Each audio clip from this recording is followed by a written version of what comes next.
লালবাগ কেল্লা ঢাকার শুধু ঐতিহাসিক স্থাপনা নয়, এখানে গোপন সুড়ঙ্গ নিয়ে অনেক রহস্য ও গল্প প্রচলিত আছে। তো চলেন আপনাদের মাঝে আজ এই গোপন সুড়ঙ্গ এবং লালবাগ কেল্লার কিছু ঐতিহ্য তুলে ধরি।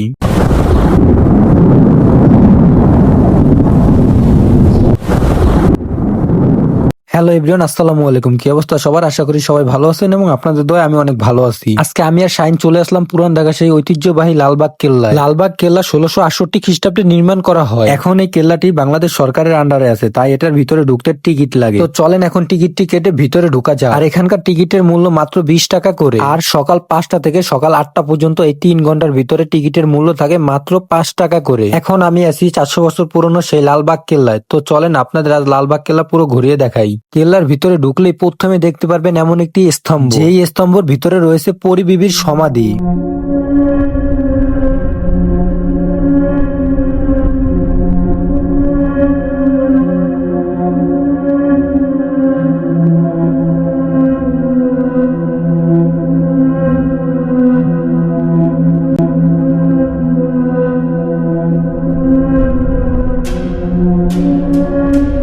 এই সেই গোপন সুড়ঙ্গ যেখান দিয়ে মানুষ একবার প্রবেশ করলে নাকি আর ফিরে আসে না। এখানে এখন তালা মেরে গেটটি আটকিয়ে রেখেছে। ইতিহাস অনুযায়ী লালবাগ কেল্লার ভিতরে একাধিক গোপন সুড়ঙ্গ ছিল। ধারণা করা হয় এসব সুড়ঙ্গের মধ্যে দুটি সুড়ঙ্গ বুড়িগঙ্গা নদীর ওপারে অবস্থিত মুঘলদের জিঞ্জিরার দুর্গে পৌঁছাতো। রহস্যময় ঘটনা হলো 1957 সালে সিপাহী বিরুদ্ধের সময় বিদ্রোহী সৈন্যরা এসব সুড়ঙ্গ ব্যবহার করেছিল বলে বলা হয়। প্রচলিত গল্পে আছে যে তাদের পিছু নেওয়া ব্রিটিশ সৈন্যরা সুড়ঙ্গে ঢুকে আর বের হতে পারেনি। কিছু লোককথায় বলা হয় সুড়ঙ্গে কুকুর বা হাতি ঢুকিয়ে পরীক্ষা করা হলেও তারা ফিরে আসেনি। মূলত এখন এই কারণে সুড়ঙ্গগুলো চিরতরে বন্ধ করে দেওয়া হয়েছে।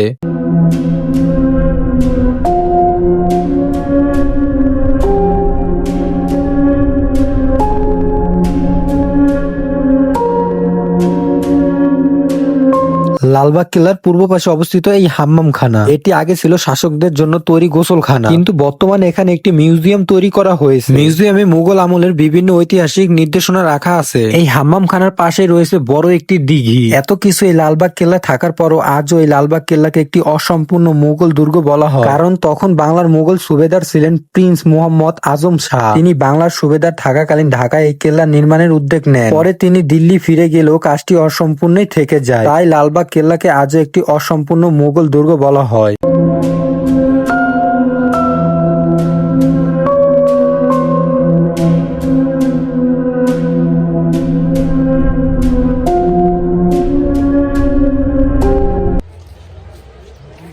তো বন্ধুরা, আমি যতটুকু পারছি ততটুকু তুলে ধরছি আপনাদের মাঝে। যদি ভিডিওটি ভালো লাগে তাহলে আমার ভিডিওতে একটি লাইক দিয়ে চ্যানেলটি সাবস্ক্রাইব করে সবসময় আমার পাশে থাকবেন। আর আজকের মতন বিদায় নিচ্ছি আমি মোহাম্মদ শান্ত। দেখা হবে নতুন কোনো ভিডিও নিয়ে। আল্লাহ হাফেজ।